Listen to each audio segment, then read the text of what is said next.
Welcome back to Interpreting Your Dreams. This week we have a very special guest, Dreamcaster. So please, as you were saying, please regale us with the summary of this dream you had. This is really a dream I had. I just had it, and in it I was at Disney World, or like in between the parks somewhere, because I have so many dreams that take place at fake Disney World. And there was a vending machine that sold exclusively Mountain Dew. I swear this is relevant to the podcast. And you would like put a plastic cup in it and it would fill up with Mountain Dew. It wasn't like bottles, like a vending machine. There was an animatronic alien inside it who looked sort of like one of the aliens from Mass Effect. I don't know who they are though, so I couldn't tell you which. The big one. The Krogans? Oh, Krogans? I suppose so, yes. And it was like just the head and upper torso of one of those big aliens was in there. Oh, you know what? It's probably an Elcor. Here's your Mountain Dew. But the part on it, on the front, like you would actually interact with to get your Mountain Dew, was a build driver. Huh. You gotta crank out your hot. I think it damn it. I think it actually was a splash driver, but it made more sense for it to be a build driver because liquid. Well, the splash driver had jelly, so I guess. Yeah. And what would happen was you would like push down a plunger on it, so that's why I'm thinking it was actually a splash driver. Okay. And it would pour Mountain Dew into a plastic cup, but the machine was broken. And because when it was broken, its default message that it said was, "Oh shit!" Oh shit! So, and it said it in the voice of the gamer driver for some reason. Oh shit, Joe! Yes, and in the dream, I was taping this with my phone while someone behind me was miming everything I was saying because it had apparently happened so many times. That was a dream I had. Wow. And that's only the relevant part. There were also parasites in a hotel. Cool. I feel like I wasted so much time on that. I'm sorry. And that has been Interpreting Your Dreams. Cue the roll call! We are live! Zenkaigan! Connect. Loading. Broadcast. Wielding equipment, the plot, and ire! Bluecaster, Ishida's Azil! Loud and impulsive, Pinkcaster, Lane! One little spark of courage! Dreamcaster! Global South Perka! Broadcasting hundreds of opinions across the world! Radio Sentai Castranger. On air! Hi. Welcome to episode 223 of a Radio Sentai Castranger. What's up? Oh, look, there's the Nido burrito, but with mustard or mayonnaise. See, and that makes it 1,000 times better. Well done, Blaze. I'm so glad / disappointed that you didn't just put it all over his face. No, it's better because his little hand is sticking out. Little hand. Hey, I forgot my mayonnaise, everybody! He's as snug as a Nido in a burrito. Ryder Custom wants to animate your story. Wait, is that the story he's talking about? Is there? Let me see if I can find what alien it was. Now we need a picture of a beast feast. A beast feast where the main dish is the Nido burrito. It was in fact, by my search, a Krogan. Okay. Okay. Except it was not red. It was like green. Oh, it's episode Remoraid. Okay. Blaze, I have a challenge for you. So now what you need to do is you need to make a picture of what I'm going to call the Beast Feast, where you have just a picture of like a standard, family people around a table, but it's the various beasts and his various forms, which at the head of the table is Beast Hyper. And then in the middle of this feast, where the turkey would be, is the Nido burrito. It just has the grand center dish. And then if you want, for dessert, you have a Haruto nut, which is just Haruto's face on a donut. Wow. Yeah. Forget the donuts. We're here to go nuts.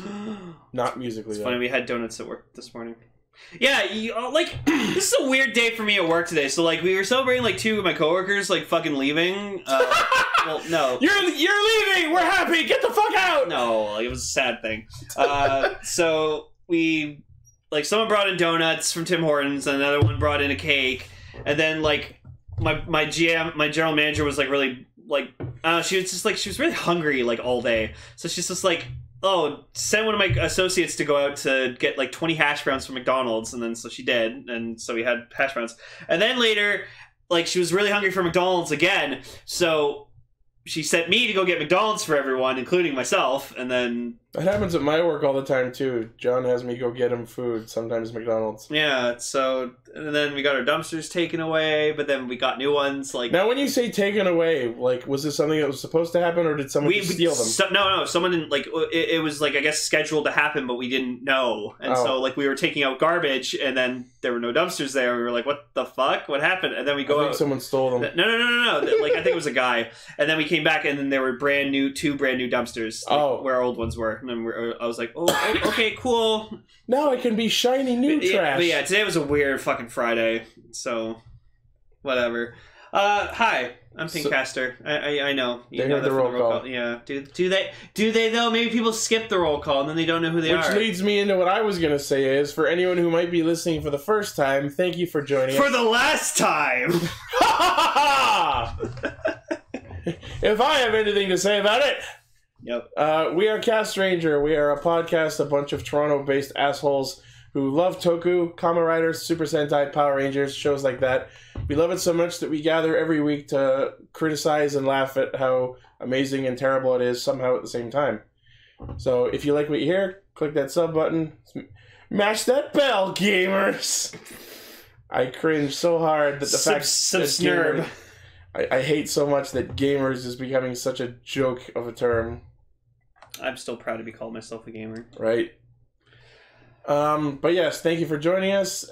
Make sure you hit up our Discord where you can listen to the show live. Comments for me. So this week we are discussing Zio episode 12 and 12.5. Whatever the fuck that was for 0.5. Patranger episode 41. And if you guys love Patranger and Lupinranger as much as we do, then oh boy, strap in, because we got a shit ton of specials to talk about. Our feature topics this week, as mentioned before on last week, are the Another Nigo and Weird Combination side special. Jesus fucking Christ! Is that your collection, Lord Hellfire? No, that can't be. That is a lot of Genmu. Jesus Fucking Christ. That's what I call it, Gen Memorial. Yeah, fuck me. Apparently.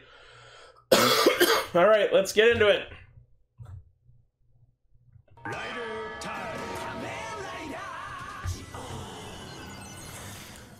Also, Emily's here. Emily? Oh no, we can't hear her. Oh, there she is. Hooray! Yay! Is this on?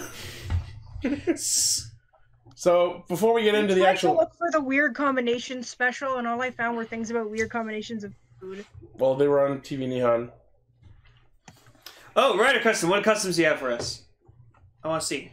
Curious. While you're pulling that up, I actually did some research into the names of Zio's forms weapons, because I was thinking about the fact that the build and Exade weapons were called the Drill Crushers and the Gashikon Breakers. And my favorite, the Shift Speeds. So I looked up and I found out that the names of the weapons in his other forms are, for Gaim arms, it's called the Dai Maru Z.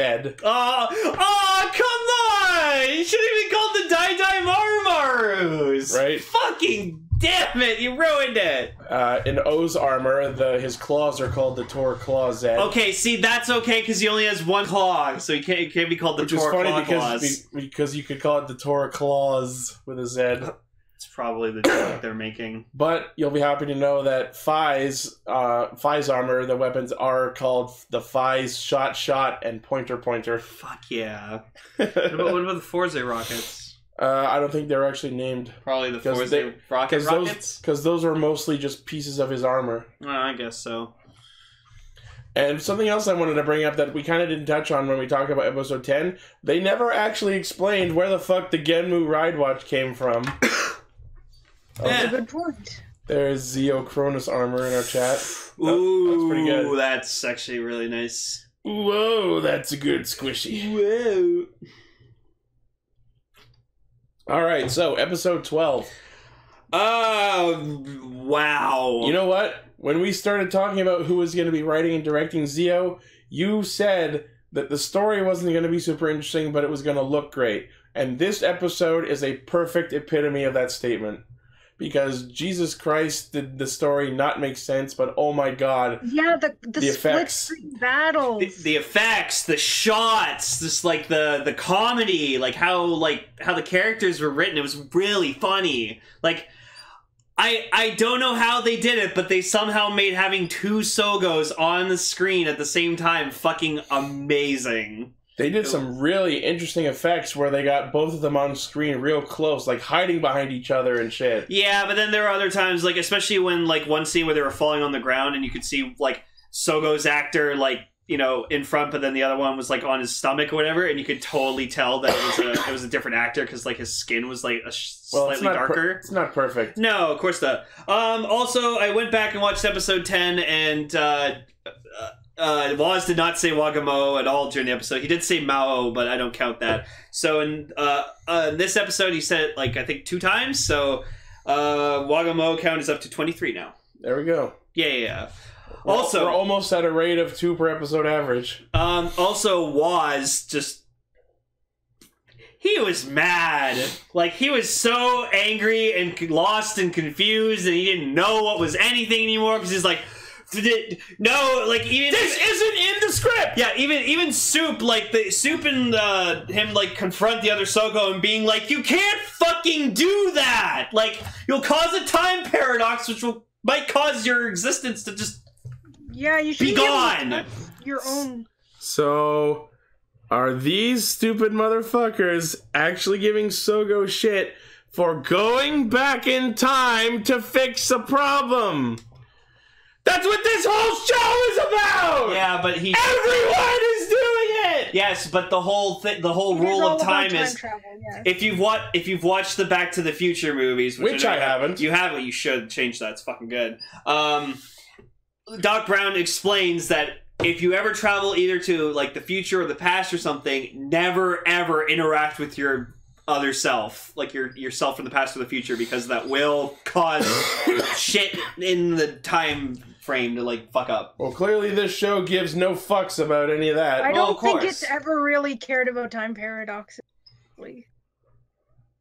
I'm sorry, but my favorite time paradox thing ever is just when you encounter in Metal Gear Solid 3 when you encounter like young Revolver Ocelot and then you like knock him out, and then like when you go back to gameplay he's just lying there on the ground and you literally can shoot him in the head to kill him, and then just the game overs, shows the words time paradox on the screen, and then which Colonel Campbell goes, Snake, you created a time paradox, you can't just go around changing the future like that.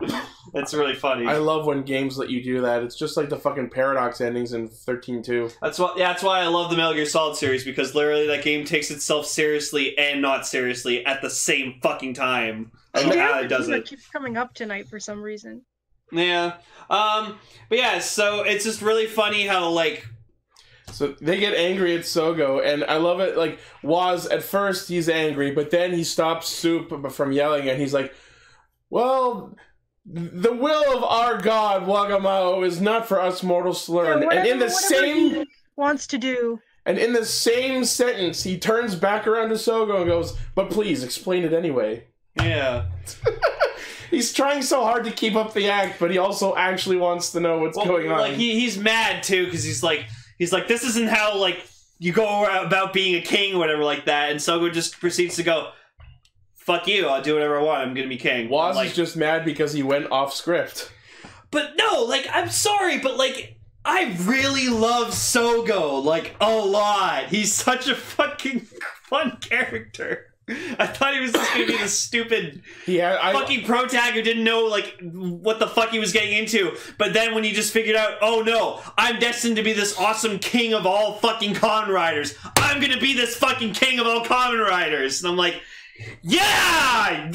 Fucking go! It's like watching Deku in fucking My Hero Academia. You know he's set off to become like the greatest fucking hero, but you're so fascinated and intrigued to see how he fucking does it. So, like, yeah, that's true. God exactly. damn. Yeah, so, like, I fucking love Sogo, man. He's so cool. So I feel like Sogo is just sort of bullshitting his way through this episode because he goes on about how the point of everything he's doing was to save Gates. But the plan that they end up coming up with is so fucking kit bashed together that there's absolutely zero fucking way that this was all pre-planned.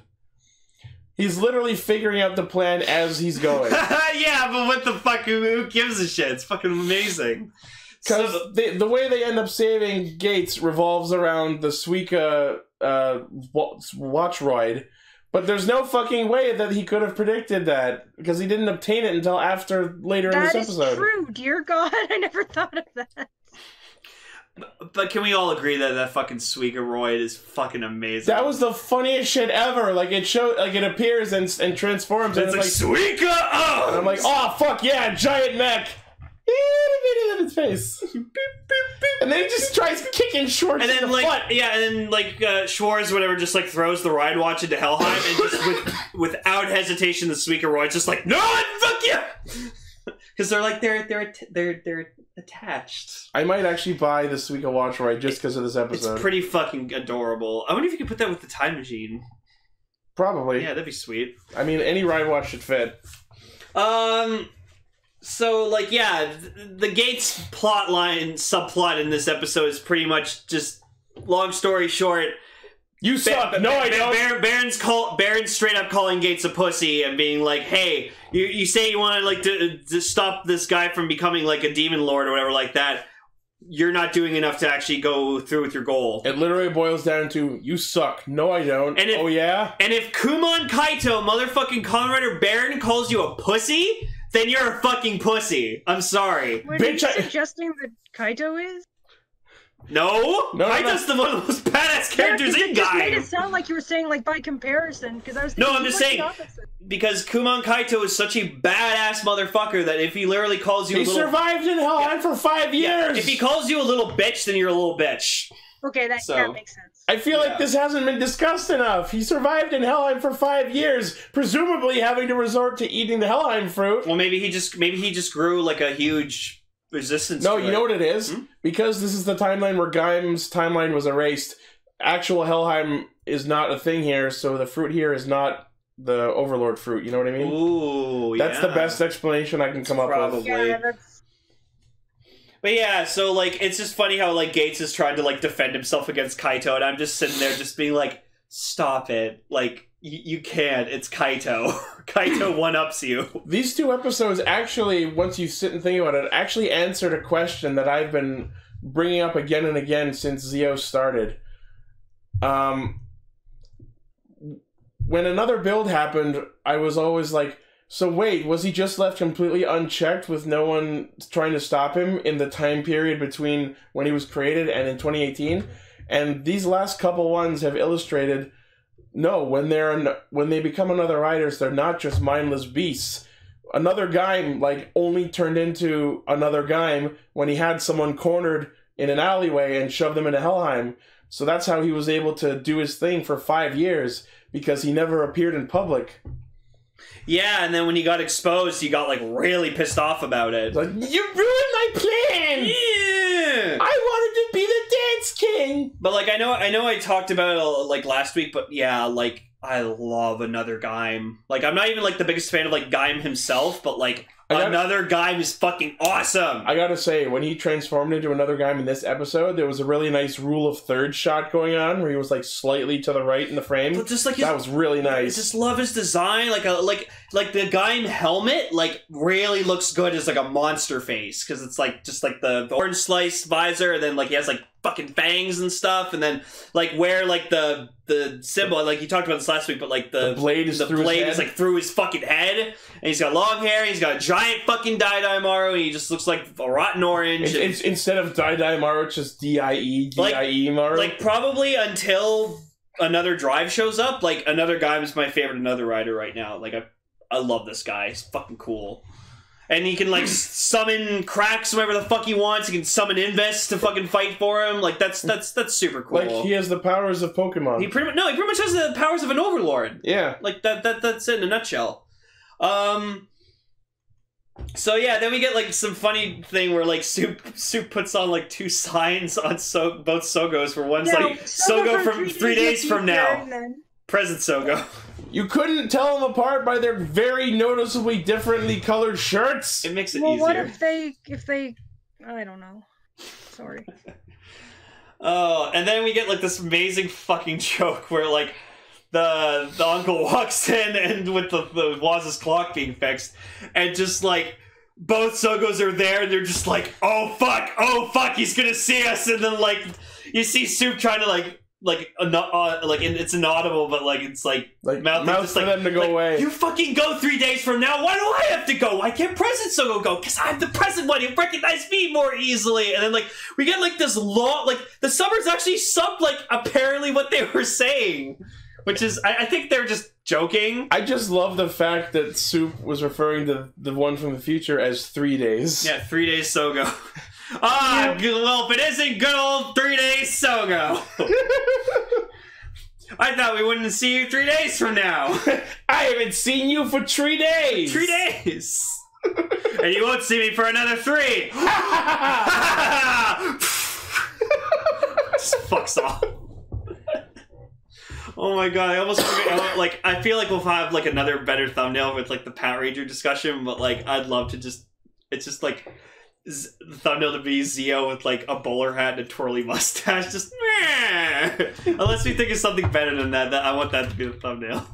Twirly Zio. Yeah.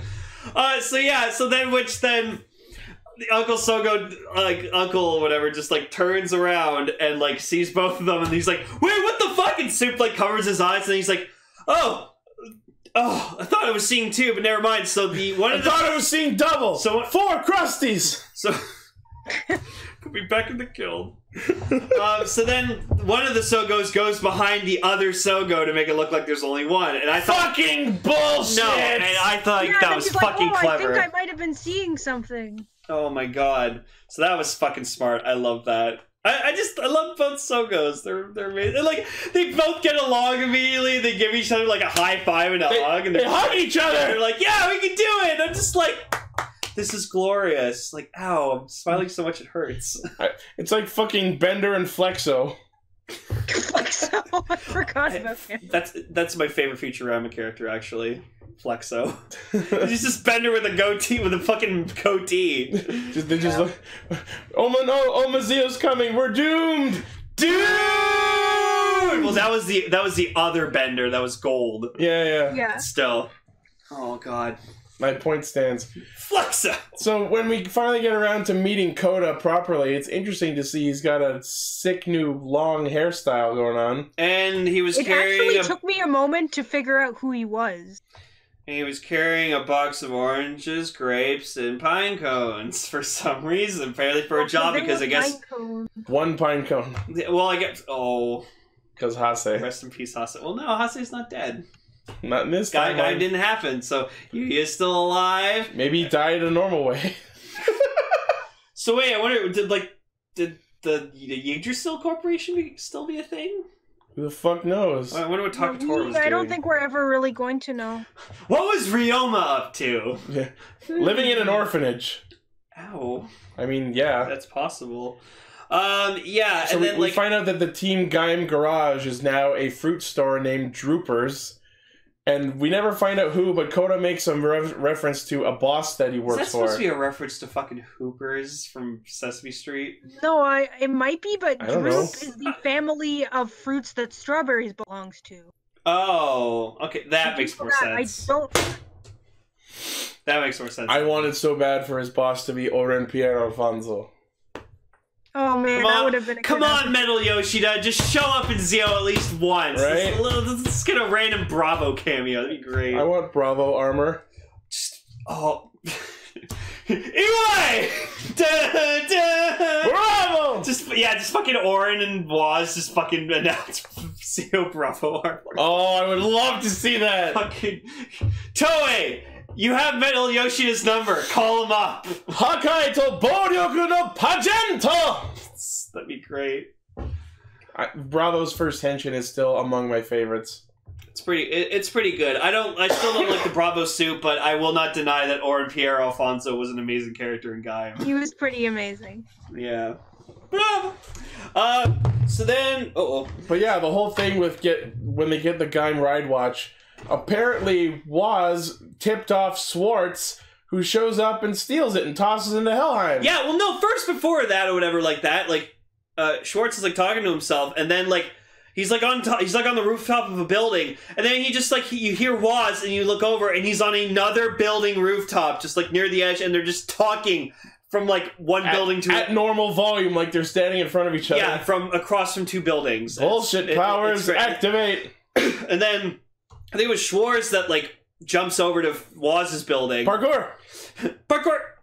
Which then he's like, why the fuck are you helping me? And Waz is just like, oh, I'm not. You'll never. Our interests line up. Didn't he say to Gates, like, why are you coming to see me? Like, they're finally starting to address the fact that most of them all actually want the same thing. We want a good king. Compatible king. Although, technically, Waz is the only one who wants Omazeo. Yeah. I don't know. That's why I'm kind of worried that Waz is going to end up being the villain. Probably. Isn't he already kind of? He's just more like a nuisance at this point. Yeah, but he's amazing. No, I am enjoying him. I'm just saying that his purpose in the story is not really significant. Yeah. He's the hype man right now. He's trying to get Sogo, he's trying to advance the plot. So he like every time Sogo deviates from advancing the plot, Waz is just there to like kind of nudge him going, come on, advance the plot! Oh my god. Waz is Navi. Yeah. Hey, listen! Hey, Eli! Eli, listen! Wakamo!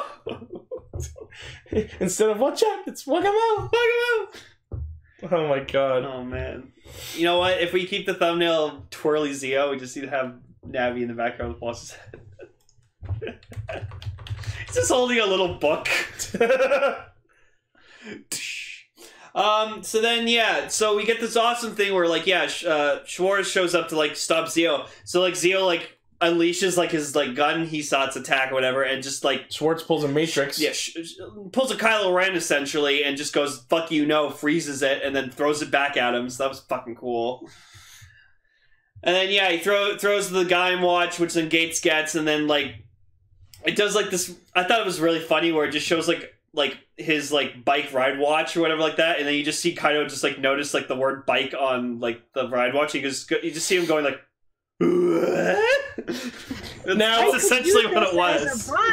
Now I understand that this was because Gates had no idea that there was an unstable crack that he could jump through with his bike. Yeah. But I just like to imagine that conversation right afterwards where Kaitou just like yanks his arm up and goes, "You stupid motherfucker, you have a bike! We've been using these to get out of Helheim the whole time! You fucking idiots! The whole Gaim! You're watch this rider! You're watch this bike! Idiots! The whole Gaim. There's the episode name. Yeah. The whole guy. So, Kaitou leads him to a dramatic, fucking Evel Knievel style cliff jump scene with an unstable crack in it. Oh, make Orin another rider Bravo. Oh my god, I would love it! That would actually be terrible. He'd just be spikier! I was like, how much pointier would he be? Fucking god. Just look at SIC Bravo. This has like giant fucking whatever these weapons were called. Durinoko. Yeah, Jesus Christ. Someone make a picture of that. Fucking another rider Bravo. Yeah, Changeling in our chat says his spikes have spikes.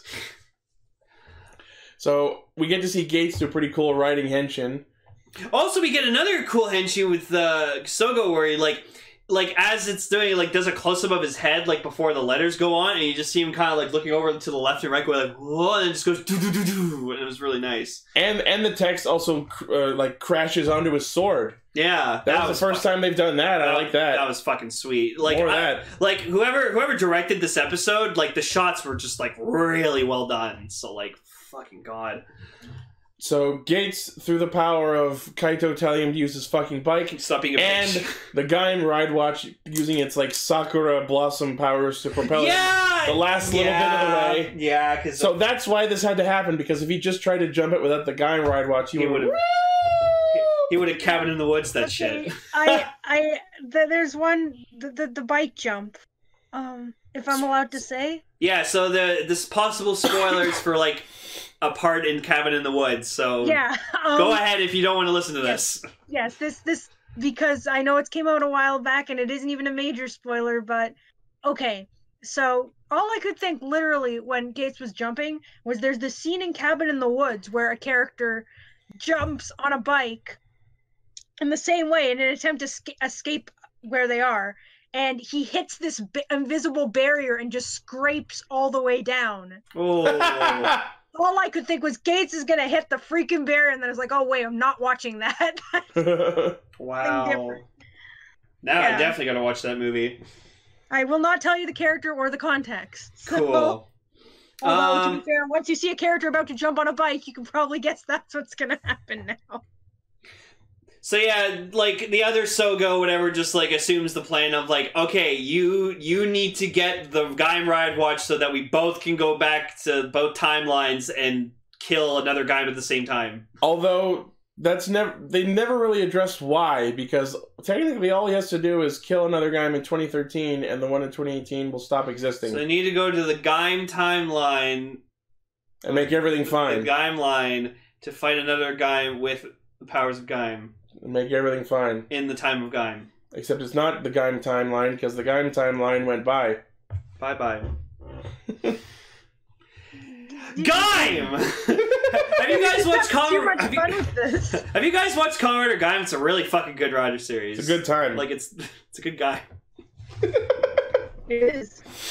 God, look, check back on episode 1 for Sentai Castranger to talk about our overall opinion on the first 21 episodes. Apologies for the cringe. Yeah. God knows that was our first episode. And the music.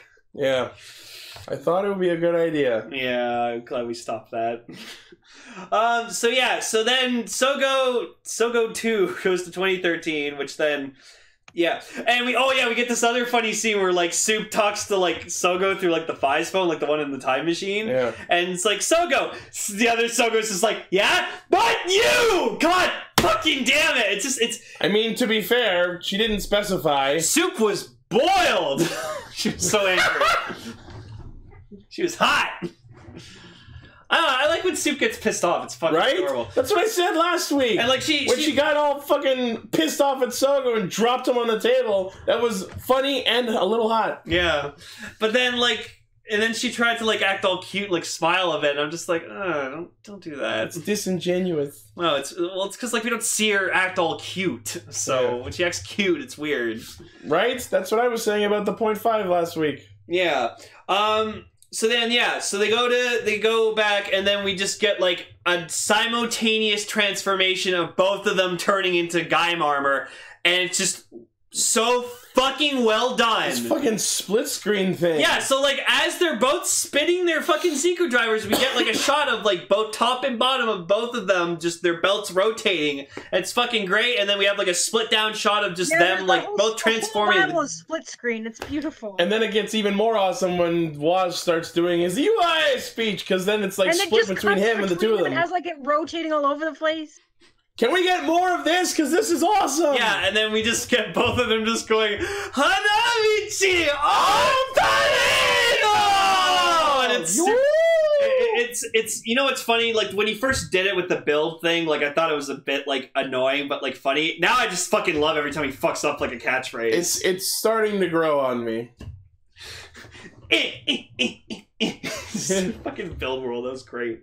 So yeah, so as much as ugly as Gaim armor is, holy fuck is it powerful. Yeah, I still think the spider arms need to go. When it lacks in appearance, it makes up for it in fucking ability, because like they both wreck shit on another guy so much that they literally like cut him into pieces. Into 3 pieces. That was graphic. Yeah. And like literally simultaneously they both did it at the same time. Simultaneously? Yes, simultaneously. They did it at the I same just time. love that at one point he basically pulled a Kiwami arms and instead of a bunch of different fruits, just a bunch of different like pixelated oranges. Pixelated Mekons in the sky. Yeah, it was really weird. I saw that and I just shouted out, just threw a bunch of fruit basket tangerines and. Oh, I meant to say mandarin orange is not. I think they called them Mekons. Oh, Yeah, Gates Mekons Baron are armor. mandarin orange. Yep. And then Ryder Custom put in our chat Gates Baron armor. That looks nice. Actually looks really good. And he's got on his legs, he's got Ben and Spears. Yep. Well, it would be the Banan Spear Z. Oh, sure. Yeah, no, that looks really good with Gates. And look, no fucking spider arms. Hey.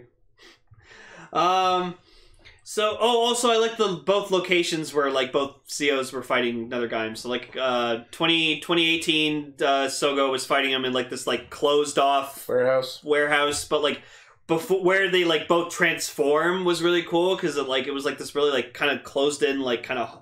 I'm pretty sure that was the area where Lupin Red first used the magic power up. That's possible. And then in I think you might be right.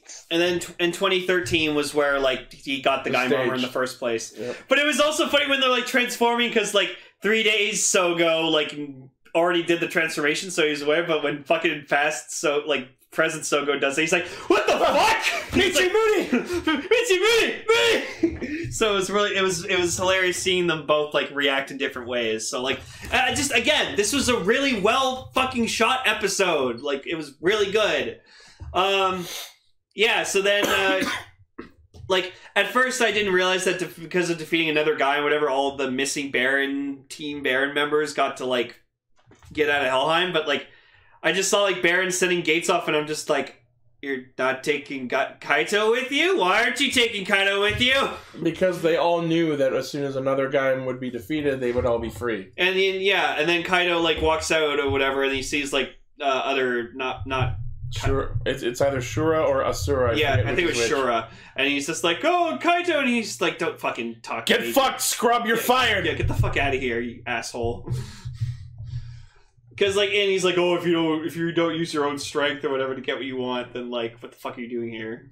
Yeah. Because like that's what I love about Kaitou. He prides himself in his own power. So it just would have been the funniest shit ever if like just to capitalize his point, he just like does a dance move at him. Oh yeah, that was another thing where like fucking Shura or whatever like that. He was like practicing like his dance moves, like dancing in the alone a cappella, like with no music. And I'm like, how do you practice your dancing without music? It's the equivalent of a brass player practicing their instrument without blowing it by practicing their finger placements. But there was like absolutely no music, and you could like hear his like arms going like. He was playing the music in his head. Yeah, I guess he was so. Just thinking about it, right? This is not such a big thing to get up for. Just in his head, just being like, never surrender. Now I am the wiener. I'm a wiener. He should have been like humming it. Yeah. Maybe they didn't have. It's like maybe they didn't have rights to the lyrical version. I'm thinking of that video of like that kid with like his little brother who like looks like me apparently, and he's like doing this like weird dance where he's like. I know which video you're talking about. Don't. Yeah, people like kept posting that to me, going, "Hey, look, it's you," and I'm like, "Yeah." Send me that. Yo, it's fucking weird. It's just like. No, the video's fucking weird. It's super weird. But he looks like me, apparently, so... I also look like Jay-Witz. You do look a lot like Jay-Witz. Yeah. So then... Oh, by the way, when all the Baron guys come back, no sign of Zach or Pecco. 0 out of 10, worst timeline. No, you know what? Zach achieved his dream and went to America and became a professional dancer. Maybe. Yeah. What fucking Pecco do? Peck went on to play soccer. Fucking who knows? This is the soccer timeline now. Yeah. So then Gates comes back and gets the chicken that like the uncle actually, they made a reference to uncle. Uncle's like, he's like, we already got chicken, but sure, I'll make chicken again. We had chicken yesterday, but fuck it. Everyone loves my chicken. And then Gates just pretty much goes up to Sogo and goes, I'm gonna fucking kill you, but I'm gonna stand by you so I can watch you, so then I can kill you. Stand by me. Because he's like pretty much like, I know you're gonna be Omazeo, so I need to be as close to you as possible so that when that time comes, I can just fucking kill you on the spot. I don't know why I don't just stab you now, but alright. And Sogo's response was pretty much, oh, Gates, you're fucking adorable. Push off. Yeah, and he does like he does a smile. That's our Gates. Do you come with the belt? Oh, you. That's Gates. So then, yeah, and then Waz is like, oh, what's next? Oh, Gates' name. And then we just cut to maybe that's not his actual name. Maybe that's just the name he gave himself.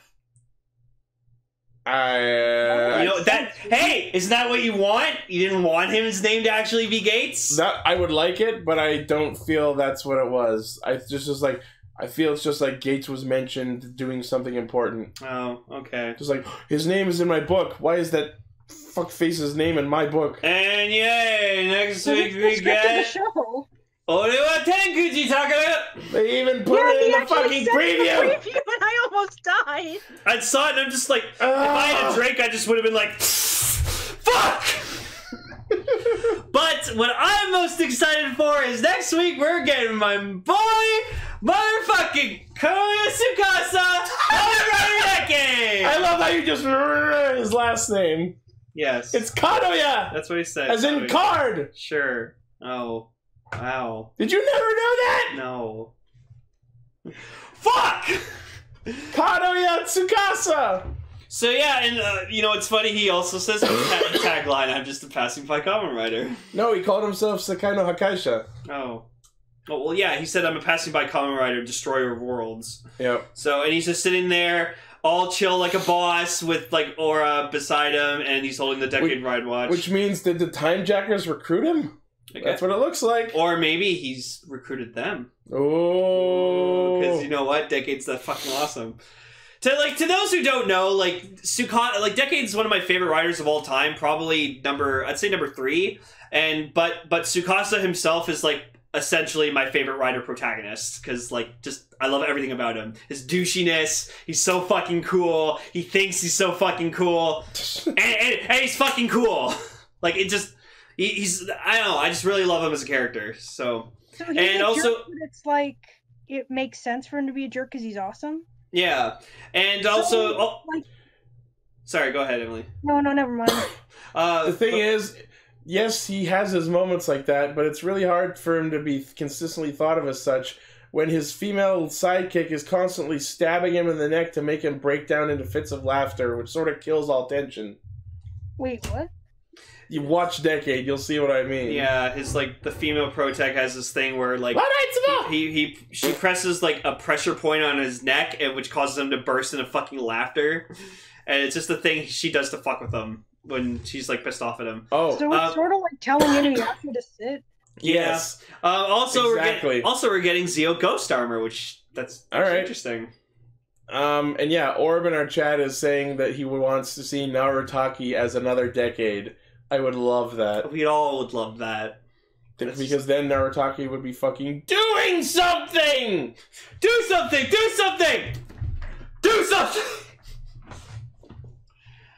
Anyways, 12.5. What in the fucking fuck did we watch? I'm gonna do with time travelers. I'm gonna say though,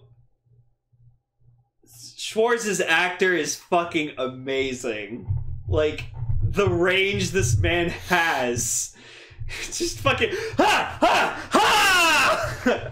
Just kept doing that the whole fucking time. So yeah, they're like interviewing them, and there's just like he wanted to get involved in it. The point of the episode was to assess what their true motives are. Gates and Waz tell us nothing new, and Schwartz literally goes, "Oh, they haven't written my backstory yet." What? Are you fucking kidding me? Fucking well, I mean, it makes sense. They haven't done it yet. The show, I give you such praise for the direction and the cinematography, and you go and pull this shit. Yeah, and then like they like try to like filter their voices out to protect their identities, even though we clearly know who the fuck they are. Eventually, it's just like never mind. Yeah, never mind. Fuck it. You know who they are. And then like and then Schwartz starts actually changing his voice. And then Gates like wants to be Zio or something. He's like, oh, maybe I should be Zio. That's the thing, though. I'm starting to wonder if maybe that's like what he's going foreshadow. Just maybe, to defeat Omazeo, I need to become Omazeo instead. That might be a thing. I can imagine that being a thing. No, that's a plot line in something where like a guy was like, oh, I need to defeat said person. I need to be that person instead. Blade? Maybe. Because, Kenzaki did end up becoming the Joker. Well, spoilers for anyone who hasn't watched end of Luke Cage Season 2. Literally, like, the whole season, Luke Cage is trying to, like, fight, like, the mob and stuff that's, like, affecting Harlem. So, what does he do to solve this problem at the end of the season? Fuck it! I'll rule the mob! Then I can have full control of every criminal activity that's going on. I will control the Reapers. Yeah, pretty much. Well, I chose Destroy, but... I chose the actual ending. Yeah, Destroy. Yep. Go play Mass Effect 3, it's a good game. It's about the journey, not the destination. Because God does the destination suck ass. Yeah, but the journey's fucking great. I mean, anyways. I know about the weird stuff that happened in that movie. Why does Mass Effect keep coming up? Also, they're supposed to be teasing some sort of new Mass Effect things sometime soon. Remaster trilogy! Do it! Proper ending. Do it. Fuck off. Better game than Andromeda, do it. Just something good, please. Andromeda was bad. But for some reason, there's this one scene during this episode where, like, Woz tells Gates to be quiet and he puts his finger to his mouth and then Gates just, like, kisses and eats his finger. And just again, yeah, he nibbles his finger. What the fuck was that? And then just again. I thought we were done with the fetishy bullshit now that Dan Carotto isn't here. Apparently not! No, and then just like the thing again where it's just like Schwartz the whole time going like ha ha ha, and I'm like, what the fuck are you doing? Go visit Oizumi. Fuck you. Yeah, anyone like Akihabara? At one point, he just blurts out some stupid shit like the Christmas power up is a train station shaped game. What the fuck does that mean? Tokuger? This isn't Tokuger. I want it to be Tokuger. I love Tokuger. Anyway, this is fucking weird. Yakuksa!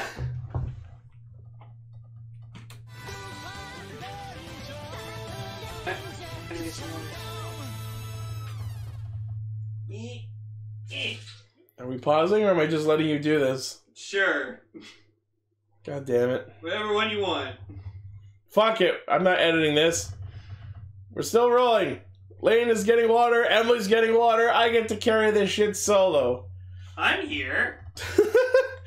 So anyways, Patranger episode 41. It was cool. First, it starts with Keiichiro sharing a big jar of umeboshi, whatever the fuck those are. They look like dried peaches.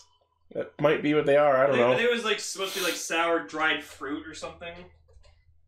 So the episode starts focusing on the fact that Kairi and Keiichiro are patching things up. Sakuya and Umika are getting along. So who's the odd people out? Toma and Tsukasa. Yeah. So we gotta fucking kit bash them together for an episode. And I gotta say, what they did was actually pretty interesting. Yep. So the two of them end up talking, and I love that Tsukasa is like, oh, you must hate me because I investigated your background. And Toma actually replies to her, I accept you as a customer. Which is, oh, yeah. If you really think about that, is actually a pretty smack-in-the-face line. Yeah. Because it's like, I don't like you, but I'll take your money. Like, it's a shame he doesn't even see her as a friend. Yeah. Changeling writer umeboshi is pickled Japanese plums, which are closer to apricots. Cool. Oh, okay. They have them in their natural preservative, so all right. we put them in rice balls and stuff. So Dogranio talks to Destra and is like, you know what? I regret promoting you because I want to see you out there kicking ass. Why don't you go out there and kick some ass? Okay, boss. Okay, boss. So the Destra's motive is basically over this episode is to capture all of the Rangers and bring them before Dogranio in the Gangler world so he can murder them in front of Dogranio, which is actually pretty awesome. I don't want to just kill you. I want to kill you on fucking stage. Yep. It's pretty badass. It is. So, through shenanigans and such, Tsukasa and Toma end up trapped in the Gangler world. The Gangler world. And of course... Which is just a woods. Yeah, it's just a woods. And Toma's trying so fucking hard not to be Lupin Blue at all. Like, he has to, like, actually pretend to be like it's a scared fucking civilian. I'm just a cook.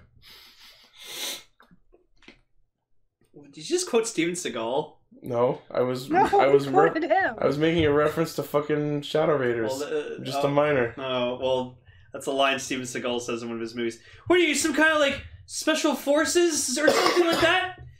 No, I'm just a cook. Well, there you go. That applies. I'm just a minor. I'm just a minor. I'm just a minor. I hate it when he says that. I hate that when you say that. So for the most part, he pulls it off. Except there's this one battle where he yoinks her VS changer and just goes fucking ham. Whoa! Look at all the shooters I play. That's why I'm so good with the gun. Fuck. And like, yeah, Tsukasa kind of just like you see her like react, kind of being like, "Oh, wow, he did that." Huh. But, like, we get some cool stuff where, like, Tsukasa's really being, like, a good cop, being like, yeah, if shit goes down, you run, and I'll hold them back so you can escape. And then, like, Thomas is like... I just like that she, for some reason, pulls out a glow stick and puts it in a wall for some reason. Okay, she's what the fuck was that about? To light a light source. Or maybe to, like, so they don't get lost. To light our darkest hour. Yeah. But, yeah, as they wander through the darkness, they eventually run into our old buddy, Friezo Amigo! Yay! And he weirdly lets them... Because he hates Destra. Because he hates Destra's shit. He's like, I mean, oh... I guess that is a good enough reason, but still... Oh, you're ruining Destra? Cool, I'll help you. I think that's part of it, but he actually said that he doesn't want his favorite toys to get broken, so it's like, kill you later. Yeah, pretty much, because, like... He has a very huge interest in the Lupinrangers and Patrangers, so. But yeah, like, freaking Destra was really cool this episode, because, like, we find out that, like, he doesn't have any collection pieces. He's just actually OP as fuck. Yeah, you know why? Because I feel like he doesn't want to depend on a collection piece, because that would kind of, like, make him not... It's a weakness. Yeah, it's like a weakness, or like a sign of, like, oh, he doesn't feel he's strong enough on his own. Yeah. So that I give him respect for that. That's actually cool. A general who's like very prides himself in like not using a collection piece. And I love that Super Lupin Red tries to use his prediction on him, but it doesn't matter if you predict his moves because he'll still beat your fucking shit in. Yeah. Like, and then he just hammers him right in the head. Super strong. Yeah, which that you could have used a scene for like a broken helmet or something like that. I think that would have been cool. Yeah. But we do see it affected Kairi a bit, because you see him kind of like... It's like, oh, I'm gonna be dizzy for a week! Like, stagger and stuff, and he's like, oh... which, actually, that would have been cool if they, like, show that in another episode, where, like, you know, he's trying to fight, but, like, his, like, head's kind of... He gets disoriented, so, like, Destra's attack really took a toll on him. Right. That'd be cool. Do it, show. That's some Nago Keisuke shit, where he gets blinded in the last third of Kiva. Yeah, I think it's sight back, so, like, what the fuck ever. But yeah, so they throw Super Lupin X and PatrenNigo at Destra, and he, even though there's a big explosion, that doesn't actually kill him. Oh, yeah, no, he's just like... But it did, like, hurt him a bit. Yeah. So, because you see him, like, stagger off because he, like, summons his fucking golem. I love it. He throws out two of these, like, blue golems. Those are cool. Yeah, they're pretty neat. So then... They summon Victory, Lupin Kaiser, and Ex-Emperor Slash, and then Ex-Emperor Gunner and Magnum finish off the golems. Yep. But there's this funny scene where, as they're switching over, Lupin Red puts his fucking changer in Goody's mouth. And he's just... Yeah, it's a little bit weird. And then I guess it's like a gun in the mouth type thing. It's like, here, hold this while I pull out the better gun. The big gun. And then even after they defeat him, Goody's still talking with the gun in his mouth. Like, okay, good try. Good try, buddy. Can't spit it out. So we can see that Tsukasa is beginning to suspect once again that the Juror trio might be the Lupins. Well, I mean, she isn't wrong, and she was never wrong. Of course. So. And then we see a last shot of Destra being angry that he lost, and Gauche essentially walks in and tells him to take drugs by way of use a Lupin collection And you piece. can tell, just like Destra just really doesn't want to have Gauche help him because that shames him so hard. And then we actually get a cool scene with did you mention the scene with Donnie Boone? About how he wishes he hadn't promoted him? Yeah. I like that. Just I kind of wish he didn't promote you because I would like to see you just rampage, and you probably could take my seat. You'd be sitting here, big boy. Wink. But no, Destra doesn't want that. He just wants to be loyal and do whatever Donnie Boone wants. Which is interesting. A general who doesn't have delusions of grandeur. Who doesn't want to be a traitorous fuck. Right? Looking at you, Kubar! I'm gonna kill you for destroying my race! That was essentially his character. So yeah, not a bad episode this week. Yeah, it was okay. It was very plot heavy, and we got some kind of relations with Tsukasa and Toma, so... We're in episode 41. I feel like we need to start addressing the big plot details in the room very soon. I'm just fucking amazed we're already at episode 41. Right? It feels like yesterday we just watched episode 1. Yesterday's... The next week's episode is called The Beginning of the Final Battle or something? I fucking hope so. Sure, the episodes have been funny, but if we look at the last 40 episodes, what the fuck has actually happened? And it's... We got the Lupin pieces. That's about it. Yeah, but then, and then the Patrangers have just been trying to, defeat the Ganglers and, solve their problems. Or whatever like that, so... And they're getting good character development. Speaking of character development... So, another Nigo special. This is something I've been looking forward to because I've been super curious about Sakuya's predecessor. So we are introduced through flashbacks to Shinonome Satoru. And he's really cool. You think he's going to show up again? Undoubtedly. Probably. I will not speak to that. Oh, yeah, never mind. Sorry. Anyways. Sorry, everyone. So it opens up with Noel talking to Sakuya, and it's like, wait, you're the junior. Why aren't you Sango? Oh, it's because I replaced someone else who used to be here. Just imagine Sakuya as the Pink Ranger. Patren That Sango! seems weirdly fitting. I think it would have been a case of he would have still been green, just then they would have switched the numbers. But that first scene effectively devolves into why aren't you Sango, who was the predecessor? There's a good reason for that. They basically pulled a Gosei. Yeah. And the Gangler for the special is Zonic Lee. Or as I like to refer to him, Zonic the Gangler. Uh-huh. Gotta crime fast. There you go. But no, I liked Satoru. He was really cool, and it's interesting that Keiichiro kind of didn't like how carefree he is about shit, and he always constantly was listening to music to kind of keep himself calm. And so one time he tries to get Keiichiro to listen to the music, and this Keiichiro just immediately is like, fuck you, and Tsukasa just explains to him, just being like, yeah, no, he likes being angry, and it was really interesting to see pre-character development Keiichiro where he's just angry all the time. Well, more so he's just really too serious about his job. Yeah. So, which then the speech he gives to Tsukasa and Keiichiro sort of boils down to, you need to stop before you go all the way up your own ass.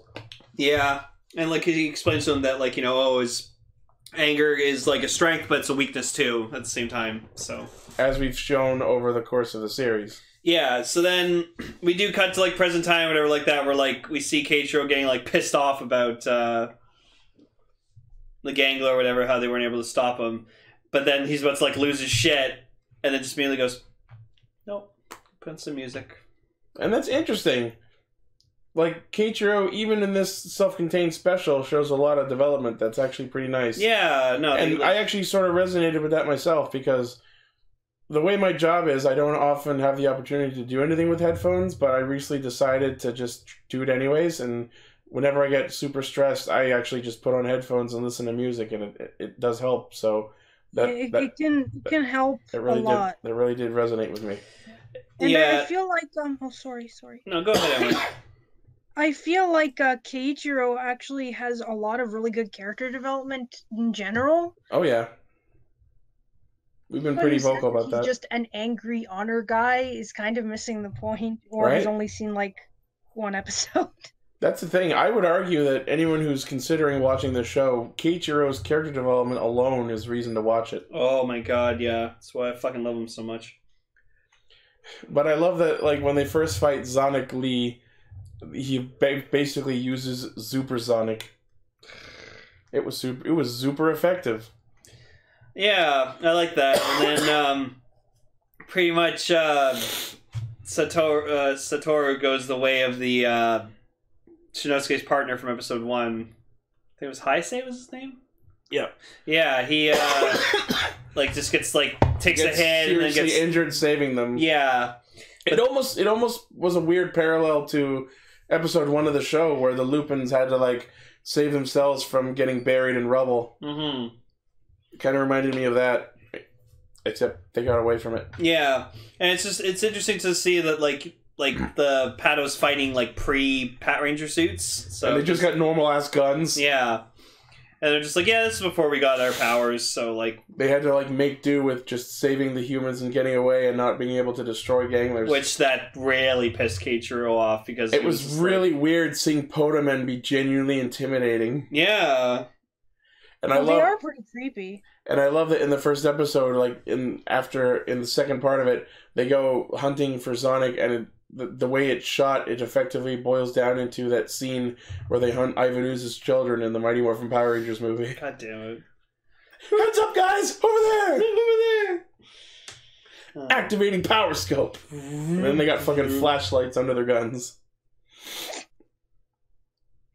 But yeah, part 1 ends with Satoru getting critically injured by the falling rubble. Part 2 is... kind of surprised me. I expected them to lead into, oh, he died from his injuries, but no, he apparently got better and then was moved to the France branch. Because those are where the higher ups are. So they could keep closer eye on him and his condition. It's because no one dies in Sentai. That was what you were saying, and then I countered with, we didn't know until last week that all of the Lupin's loved ones weren't dead. That's true. That's a good point, actually. But yeah, so Noel during the earlier fight got his phone damaged by the monster, and in this part he's like, as they all go off to do their thing, he looks at his damaged phone and he's like, "Oh, what should I do? Fix it." Yeah, isn't it? You're the one who makes and modifies these things. You fix it is what you do, stupid fuckface. So then later on, he like just uses Cyclone Dial Fighter, and I'm like, ha, that's actually funny because you can do that, and also he made the Cyclone Dial Fighter. Yeah. So that's why I own it, because it's the thing Noel has. So.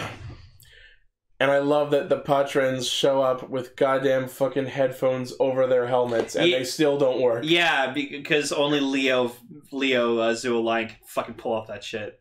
Like a boss, too. And apparently the reason that doesn't work is Sonic Lee's collection item increases the volume of his super Sonic attacks. And then, like, we got the scene which really confused me, where it was just like Keiichiro is just like he like didn't hear a bunch of kids playing basketball or whatever, and he like throws the ball back, and he's like, wait, I didn't notice them there. Wait a minute. Puts headphones on, doesn't hear anything, takes them off, hears stuff. oh my god, it's like how headphones work. When I put on headphones, I don't hear things. Yeah, no, it's great because like it's like he just learned what being human is. A great example was yesterday when I was busting home from work, or like I was busting home from my workout, and there's this guy making a huge fucking like just rampage on the bus, whatever, just screaming and stuff like that. I didn't notice until like I switched a song and then I heard him yelling for a brief second. I was like, huh? And then I unpaused it and heard him yelling and I was like, anyways, back to listening to Anything Goes. Yep. Just fucking. Because anything goes on the TTC. Yep.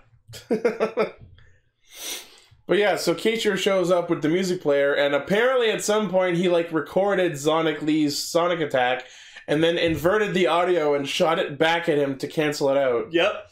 That is an incredibly BS explanation, and yet I can't fault it at all. Right? Exactly. That's so cool he thought of that. Who knew Keiichiro how to work Audacity? Like it's like how in Lilo and Stitch the series they figure out how to make Angel's song work by singing it backwards. Like that doesn't make it reverse its effect. Yep. That doesn't make sense at all. So they pull a Zettai Giri and explode him and defeat him. And then as they're back in the cafe and Sakuya's fucking screaming his story in Umika's face, they subtly pan over and fucking Satoru is in the cafe just hanging out, not saying hi to everyone. And then just leaves without anyone noticing. Yeah, we see him again, who knows? That was kind of sad, actually. Yeah, I get he wants to check up on them, but like, say hi, asshole! No. So then we get into the Lupinranger specials, which now in the Patranger specials we got character development and really. Well, let me clarify. It's not that this was a Patranger and a Lupinranger special. Another Nigo is Patranger featuring Lupinranger. Yeah. And this is Lupinranger plus Patranger, as opposed to Versus. Sure. But anyways, so as another Nigo was like a really kind of serious and like story focused one. This one's Weird Combination was just fucking funny. It was weird and bullshit and funny. Well, I mean, it was called Weirdest Combination for a reason. Right? So the monster of this special is a bank robber named Magdapan, who's got the power of magnets. Trying to find it, I kept getting stuff about Weird Combination. Yeah. So the idea is he uses his magnetism powers to stick Lupin Red and PatrenNigo together. And they're fucking hilarious when they're together, because like Keiichiro's like, Kaitou! Just like being his like normal Keiichiro self and yelling and stuff like that, which like they blindfold him and like tie him up and then they bring him back to the bistro and even more points to Keiichiro because he fucking tears that shit off himself. Yep. Which then, like, Kairi immediately has to, like, get the fuck out of there because, like, he can't have them, like, exposed. And he's like, Keiichiro's like, damn it, I almost had their fucking hideout! Watching Kairi, and then later Keiichiro, just, like, hoisting the other up on their back and walking around, my first thought was, can I have this DLC for Banjo-Kazooie? Oh, jeez. We also get a nod to the movie because at one point Noel is Googling Herlock Sholmes, who wants to solve all the things. Yeah, so we know this takes place around the movie. I forgot about Herlock Sholmes. They also make mention over this episode to another gangler named Wilson, who we see at the end of the episode is a player 2 palette swap of Magda. Yeah. He'll probably be in the movie. I was actually disappointed because I was really hyped to see what this like Wilson guy was going to be, and then they just showed him. I was like, uh-oh. How was he not a volleyball? I wanted him to be someone whose like lower half of his face was hidden, just like Wilson from Home Improvement. God fucking damn it. I like how we both have different Wilsons in mind. Right? Oh no, I killed Wilson. It's like it's back to jail for me. Well, I was thinking of Mr. Wilson. Hey, Mr. Wilson! I'm sleeping at your joint! Yeah. So at the end of the first part, all the other Rangers get Magu together. and just oh, poor unfortunate Toma. fucking Toma just like face right in near fucking Sakia's crotch. And then just the joke with them the rest of the fucking special is pretty much that Sakia needs to piss, like... And or shit. No, I think it's piss, like, super badly. And just all the rest of them are just like, no! Yeah, and Sakia's just like, I can't fucking... Toma's like, I will kill you! I will fucking end you! I'm trying to think of the implications here more so than... And, like, he's, like, touching Umika in, like, a weird place. Umika's like, stop fucking touching me there!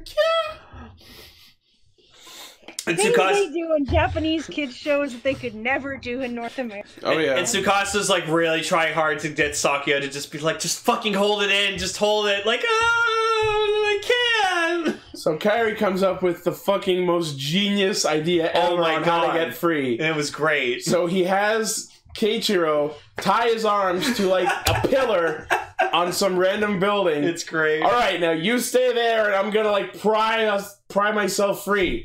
And he fucking summons the red dial fighter and grapples onto it, and the plane just takes away, and he manages to get free. That's so good. And Keiichiro's just like, great, now I'll free myself. Fuck! Ah! So then, oh no, Kaitou! So then later, like Kairi shows up to help Noelle. It could have pulled his arms off. Yeah, and like Noelle like decides, okay, well, oh la la, I gotta figure out this shit myself. Yeah, at the end of during the fight at the first episode, he's just watching, standing up on a catwalk at the top of the building, just watching the rest of the Rangers get their fucking shit handed to them. Yeah, and he's just like, oh, la, la. No, you want to fucking step in and help, you asshole? No.